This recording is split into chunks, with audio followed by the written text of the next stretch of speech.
Women are attaching the roof over their head, the food their children will eat, the clothes their children would wear. You will notice most times in family is the wives buying the clothes for the children. So that is how she is viewing money. Wow. But the man is seeing money as, oh, I will provide for my family. I'll pay the bills, I'll pay the rent, I'm done. I'll buy the food in the house.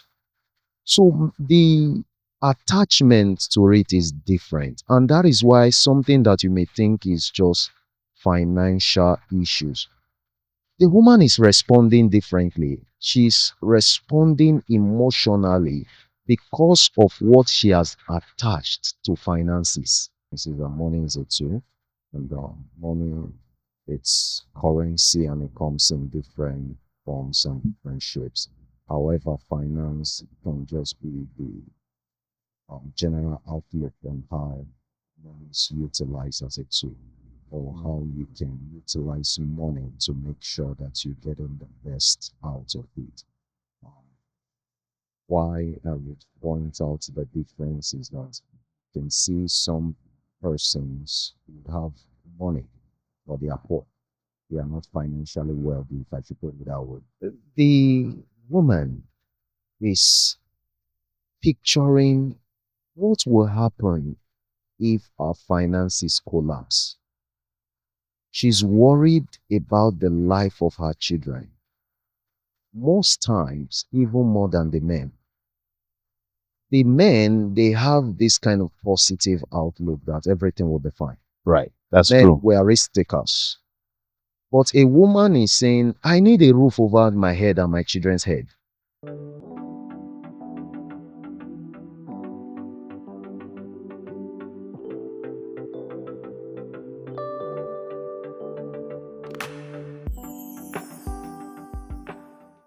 Hello, dear viewers. Welcome to the Wisdom Bank podcast studio. We are here again to run episode 2, Succeeding in Marriage as a Christian. And today we're going to be focusing on how finances builds or break home. If you are a returning subscriber, I want to say thank you. If you are new, welcome to the show.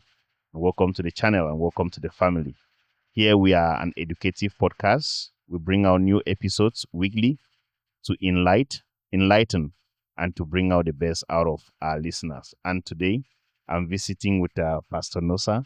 Thank you so much, sir, for always availing yourself and to enlighten the community and to, really, I'm a student of yours and of which I'm very, very grateful for. If someone is really tuning in, who is Pastor Nosa? Thank you so much for having me again in the studio. This is the Wisdom Bank podcast studio. It's a bank where you come to withdraw wisdom for daily living. So make sure you get subscribed and you get connected.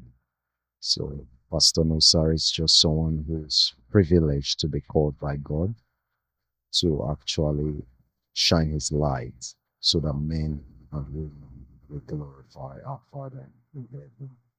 That calling is from Matthew chapter 5, verse 14, all the way to verse 16.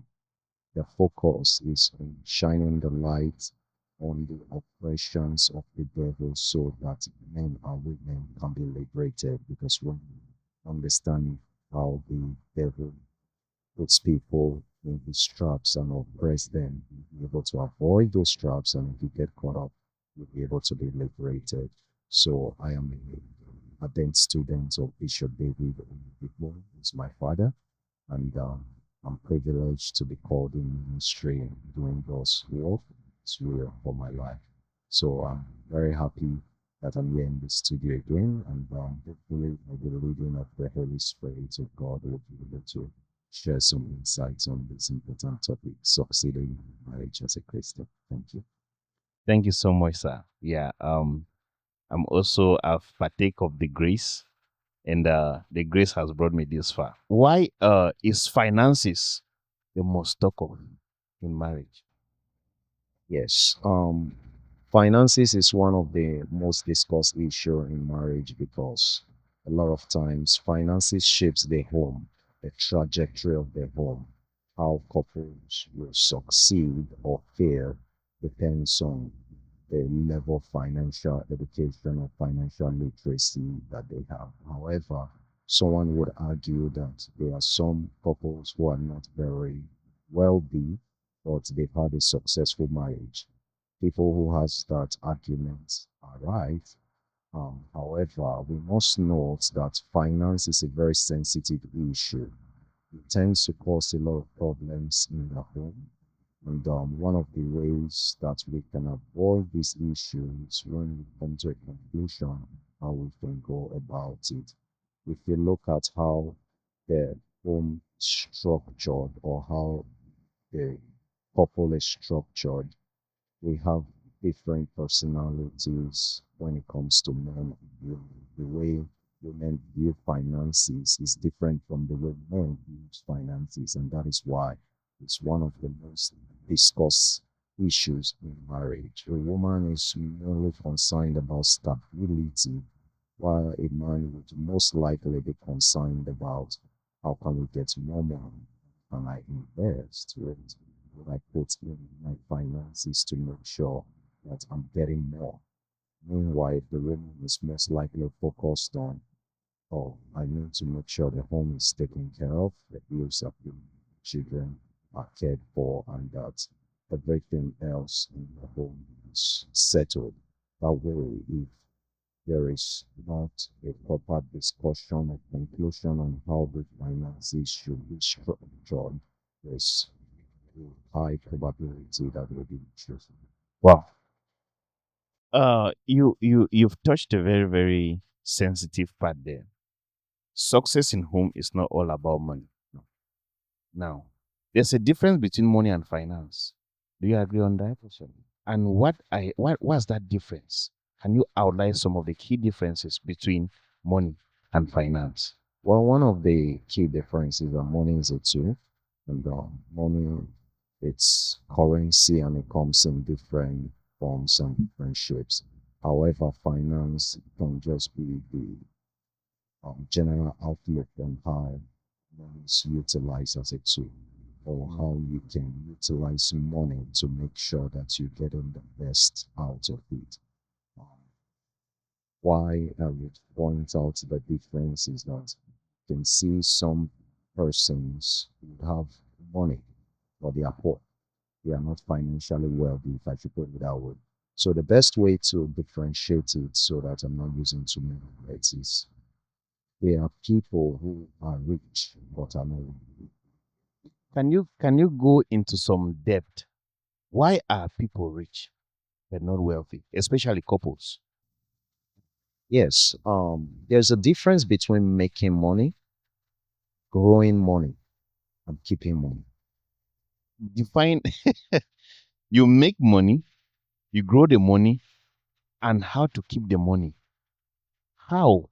And in terms of marriage, and looking at it scripturally, biblically, and as a Christian, how can you blend these three to define, like to really bring out the wealth of the home?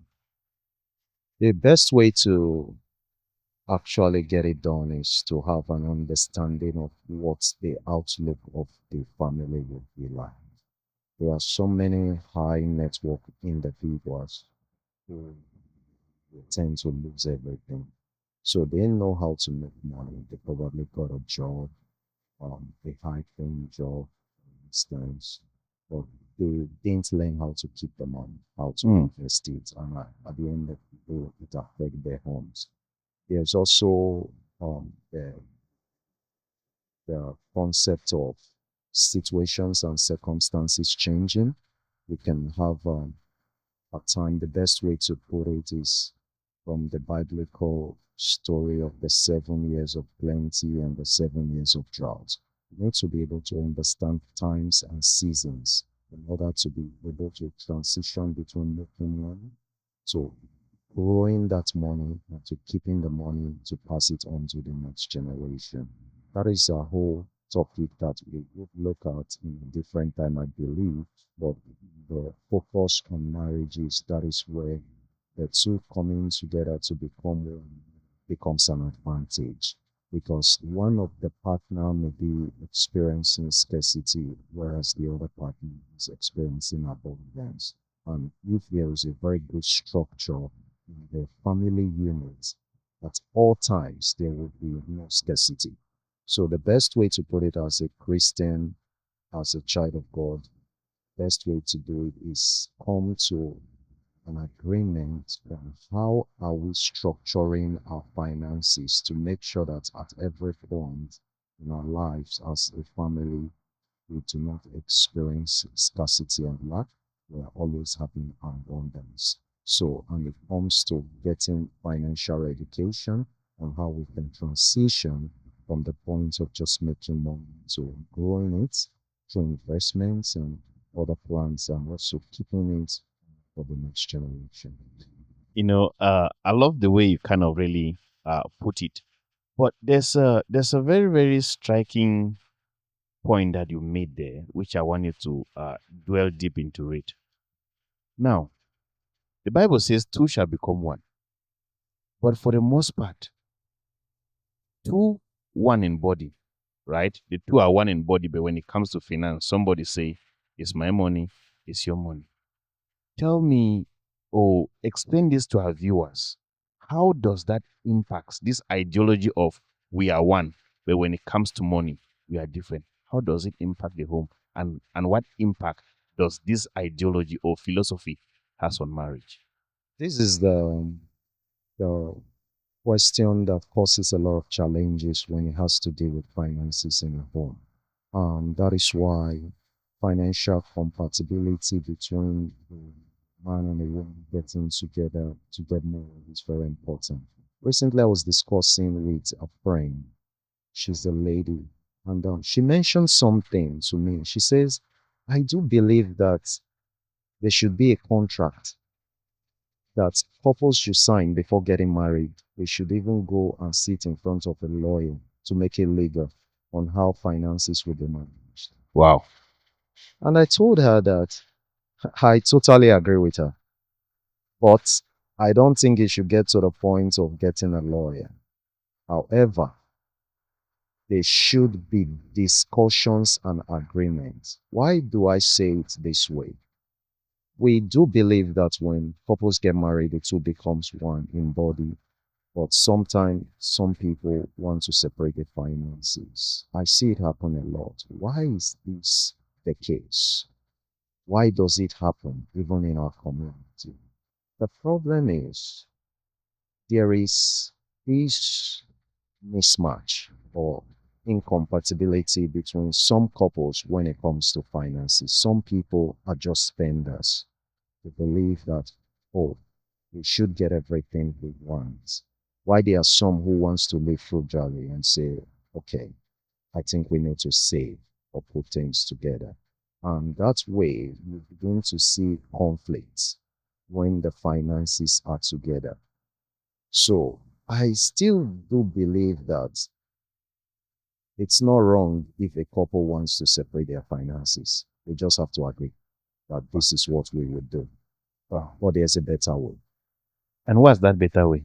The better way is this, is having a structure. And I'll break down the structure so that the viewers will have an understanding of it. That way, if anyone is adopting the structure, there will be conflict avoidance or resolution. The structure is to put the finances together in the beginning and then have separate accounts for individual spending. So let's take the finances together to be 100%. 10% belongs to God. That's tithes. Right. Then you are left with 90%. 90%. From that 90%, 40% should go to expenses and bills. Mm-hmm. Some people may say, oh, that's not enough. But if you are spending more than 40%, you're already spending too much. Oh, wow. Yeah, so you should reevaluate it. Some people will put that you shouldn't spend more than 30% of Right. housing. Right. But I say 40% because electricity bills is there, Yeah. water bills is there. So Those bills fluctuate. 40% has to go into the upkeep of the home.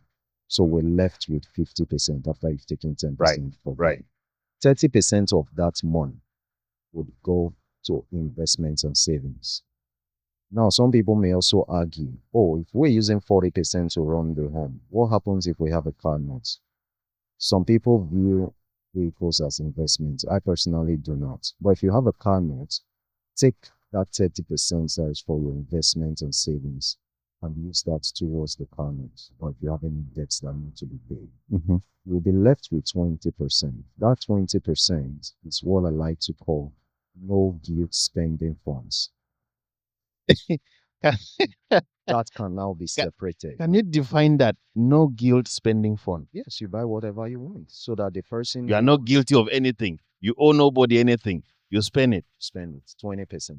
And Wow. this should now go to separate bank accounts so that a couple who wants to do their things separately, I want to buy this or I want to use my money for this, you have no guilt because at the end of the day, your finances are still being pulled in together. Right. And the way we structure finances, even within the church. We do have what we call an account one, where all income comes in. The couple can have an account one and pull in all the funds. Right. And from the account one, we have a spending account that can also be called a recurrent expenditure account, where 40% goes into take care of the bill. If you have a rent, that pays the rent. You have a mortgage, that pays the mortgage, your water, electricity, your gas bills. And then 30% goes to a reserve account, which is for investments and savings. If you do have debt, which car note is debt that Right. you want Student to pay loans, off, another student one. loans and Yeah. those you paid off from that 30%. And then the 20% can go to individual accounts where you can spend without guilt. Or if you know that both of you can agree on finances, you can have their account together and say, okay, we're spending this money for this month, this expense, and then you can pull in that your no guilt spending fund and spend it together. And you will see there will be an eradication of every issue. So can we then put it this way? Should financial management be one of the most valuable discussions or one of the most valuable topics to be talked on during marital counseling? Oh yes, absolutely. I do agree. There is this scripture that makes it very clear to us. Luke chapter 14, verse 28 and 29. It says, for which of you intending to build a tower, seated not down first and counted the cost. You want to build a life together. You want to build a family together. So why would you not count the cost? What do we want to achieve? So financial management should be talked about. As a couple, where do we see ourselves? It's 5 years, the next 10 years, in the next 20 years. What are we going to do with retirement? Who is the one that is an entrepreneur, just like we mentioned from the last episode?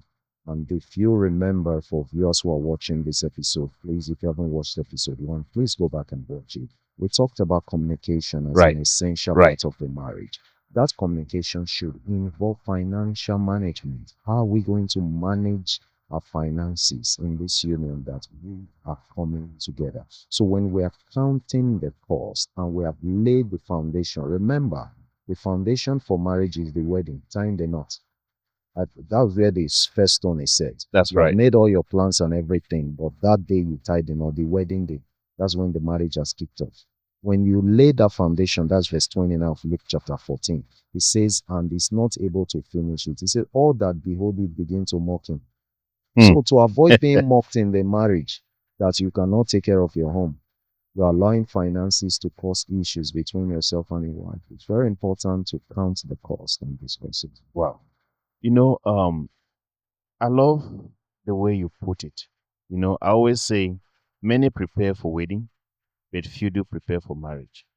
So, in any form or shape, has the church failed in really guiding couples in their dating life or paving their way into marriage without really buttressing so much on finances? Well, I will not put the blame on the church because so many persons are just concerned, quote and unquote. Many people will not like this, but about the wedding, especially the women. I heard someone say earlier today that, Oh, there was a lady that wanted to join in a union. This is a minister who was speaking. He says he was asking, let the bride come, let's do this marriage and finish up so that I can go and do other things. And someone was saying to him that it's the bride that just greeted you. He says he couldn't believe it because she was unrecognizable. What am I saying in essence? Some people just want to go through that counseling so that they will get married in the church. Many who get married in the church are not really prepared, but there's just this tradition that I want to have my wedding in the How can the church stop such a thing? Because if you look at uh, many look up to the church, right? We believe, I used to say something that we should stop shifting our responsibility to God and blame God for the negative outcomes that comes our way. As a pastor, as a consultant, and as an author, what are the strategies you think the church can employ so that this type of path can be stopped? Can you tell someone that I don't see you ready for marriage? Yes, I can. And I will quickly share the story of one senior man of God who said of the many weddings that he has joined together, he regretted two. Oh, wow. He says because God told him not to join them. But the relatives were pleading and begging. The mother of the bride was begging, don't put me to shame. Oh, how would it look like? I've invited people, I've told everybody. And he says the woman died in that marriage. Just look at the scripture we quoted, Luke chapter 14 and verse 20. Better that a man who want to build a house faileth not to first of all count the cost. That verse 29 says, when people see it, they will mock. They will mock. And the mockery is not staying with the couple alone, it's coming to the church. And Because it's spread to the family too. many people would say the church joined them. Wow. There are many times that intending couples may even lie to marriage counselors. Go deep into that. For instance, I don't know how I will say this now. Because of the position I occupy, there are certain information may be private so that I cannot share. Right. But for instance, I've heard a story where someone took water as urine sample for a pregnancy test. Wow. Yeah. People do a lot of things because if you're pregnant, you're not going to get married in the church. But someone actually took water as urine sample for a pregnancy test. So there is this concept of, oh, how can we say we've been in courtship, but then we're not compatible for marriage? Or what is the reason why the intending couple should listen to the pastors giving their recommendation? They've made the decisions, they are adults, they want to be joined together. They would even go as far as say, oh, God told me that this person is mine. But we have known each other for years, we know each other's families, and so there are times where even the churches may not agree to join couple. They will go to another church and they will get married there. We've seen it happen a lot. So the church cannot accept the blame for such failures. The church can counsel. They can talk about financial management, but it now depends on the intending couples to take the knowledge they have obtained from that counseling session and to put it to use. And also for them to go through their own self-development and get education on how to manage their finances. Why I like this formula that I had pointed out, Right, the right. 40, 30, 20, 20. the 10, 10, 40, 40, 30, 10, yes, and 20, 20, yes. is because it doesn't fail irrespective of the income level of individual parties. What am I trying to say? For instance, if I would take $10,000 as a case study now Right. for the income of the couple, there are points where that funds may fluctuate. Right. Some situations may happen that one of the parties is not able to work and only one is working. If that formula is maintained, they will still be able to survive if they are following the same income strategies. If the other couple who could not, the other party who could not work, eventually returns to work and still stick with that same formula, it doesn't fail. I'll give you the case study with myself, for instance. There was a point in my life where I was earning a significantly higher income than mine. We still utilize the same formula in our finances, irrespective of the amount she brings in. At another point, her income became more significant than mine. We still use the same formula. And that way, you're seeing that irrespective of circumstances, there is that stability. Right. It doesn't matter the income level, it doesn't matter what comes in. As long as we have been able to plan that this is what we will do, we are able to keep our finances in check, that it doesn't bring issues. Wow. That is a very, very great formula. There's this book, The Secret of the Millionaires. It talks about family patterns, which you did mention in one of your responses. You mentioned that like the habits that we inherit, the culture that we do also do have a very, very significant role when it comes to finances in marriage. Let's shift gear here a little bit. Why do financial disagreement often becomes emotional conflict in marriage? If you look at a couple who gets separated, I just want to just try to shift our mind to look at that to be able to answer the question. Right. Most times, the children would go with the rule. Why? Have you observed that? Yes, I ran into a friend, not to a friend, someone. He said he's been trying. They've separated, and the kids are with their mom.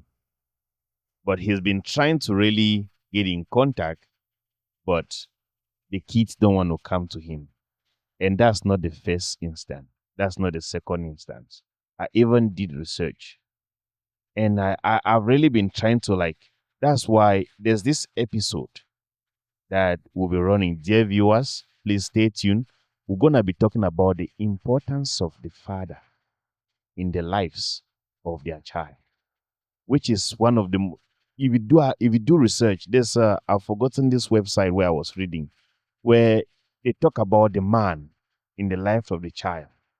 But what led me into that is because why is it that when family is separate, the kids are more likely to attach themselves but to the mother, which I would love you to really give a response to that.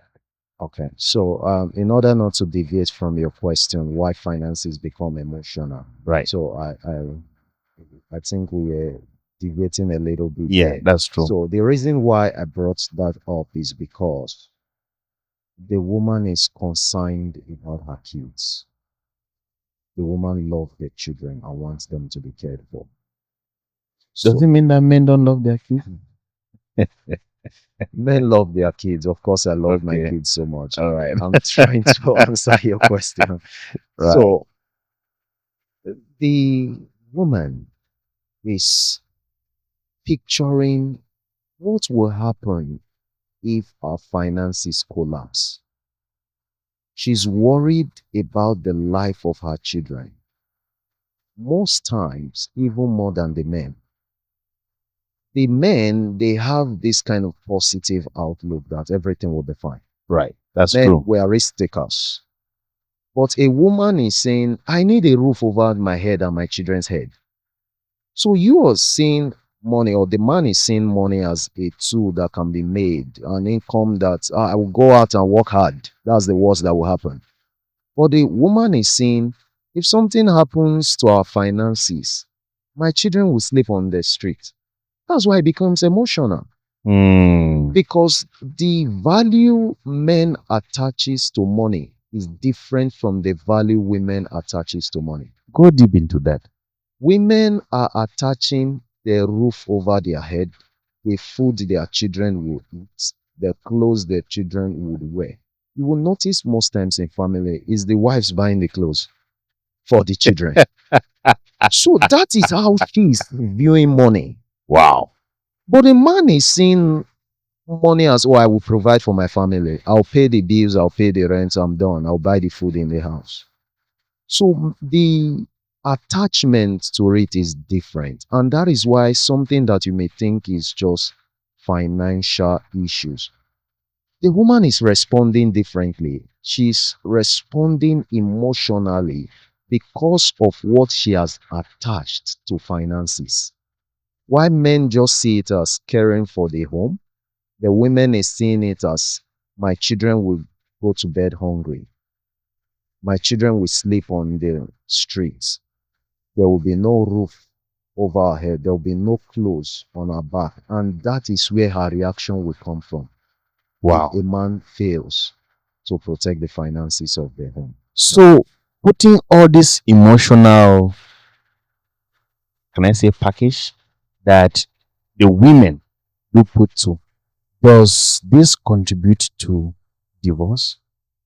Hmm. Well, most times a woman would 100% trust a man, especially with finances. I've seen a lot of cases. But if the man fails the first time, the woman may trust again. If the man fails again, the woman may lose the trust and would want to do things her own way. And in many cases where there have been divorces, you will see most times the women are succeeding, even independently, financially. That's true. I don't know why it happened. I can't explain it.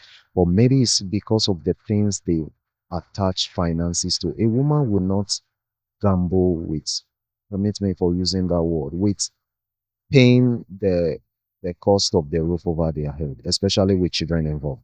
I will answer that particular question. Women are incubators. Yeah.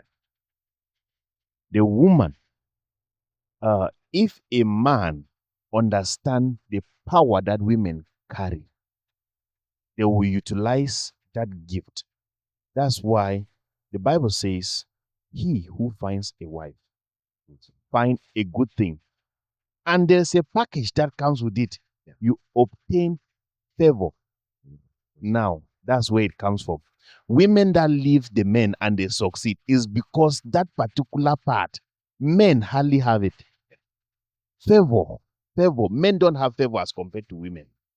That's why you discover that anything that a woman advertise, give that same thing to a man, he will fail.